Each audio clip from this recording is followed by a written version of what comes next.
Let's talk about throttle linkage setup a little bit. I know in the club there's a throttle linkage tour, but I'm just going to go through this quickly.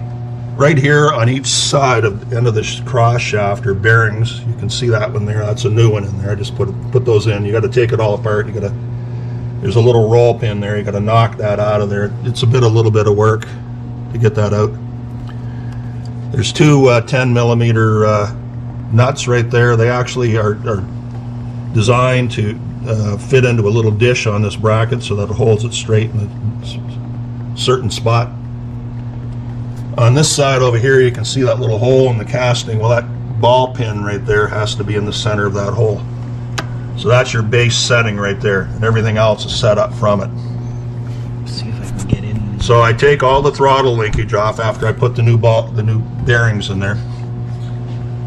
And on these ends right here, you can see you can actually buy the little ends right here and just undo that little nut right there, and I put a little grease in there, just some lithium grease or something like that. And what that does is it lubricates that so it doesn't bind or stay tight. Okay. And so I adjust this piece of rod right here until that's in the center there, and then everything else is adjusted from that. So wherever I can put new parts on there, definitely these little throttle caps right here, those are all new, because that's where your play is. You want to keep as much play out of that system as you can. One of the main tricks of setting this up, after you get the throttle valve set up, you want that so that there's a little screw over here. I'm going to come around the other side.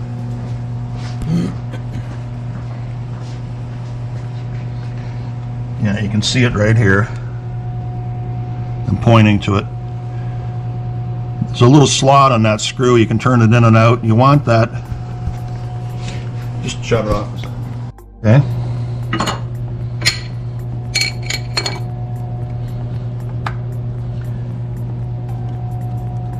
There's a spring here that holds that tight.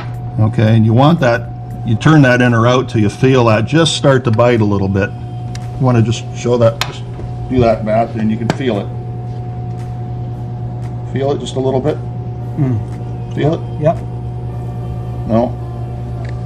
Let it go all the way back. You can just feel it just starting to catch a little bit there when it's closed. And that tells me that the throttle plate is as closed as I can make it be. So that all the air adjustment is going to come through that screw right there, okay? Rather than through the throttle plate itself, okay? So that's important. Once you get that set up, then you put your throttle linkage back on, okay? This is a left and right hand thread on this piece of rod right here. Most of these are, I think. This one is too. You can turn it in or out. It's like a bell crank. You can turn it in and out a little bit till you get just the right amount of play in there. Now, one of the problems with setting this up is I can look down there and I can watch that opening and closing, but I can't see over there. And so I thought, well, how am I going to make that adjustment so that I can see that over there? Because if I look over there, I can't see down here. So what I did was I just put my finger on it here. And I can feel that moving, and I can watch it on the other. So you're watching in one spot, moving on the other. So when those two things move exactly at the same time, you got it synchronized.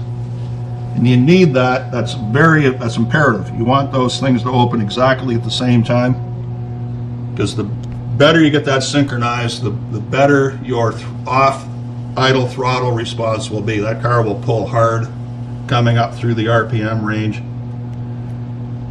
and you need that adjusted properly. And to me, that's the only way I've ever been able to figure out a way to do it that's foolproof. It works every time. And just by replacing those few little bits of throttle linkage in there and setting it up properly, the car will run way better.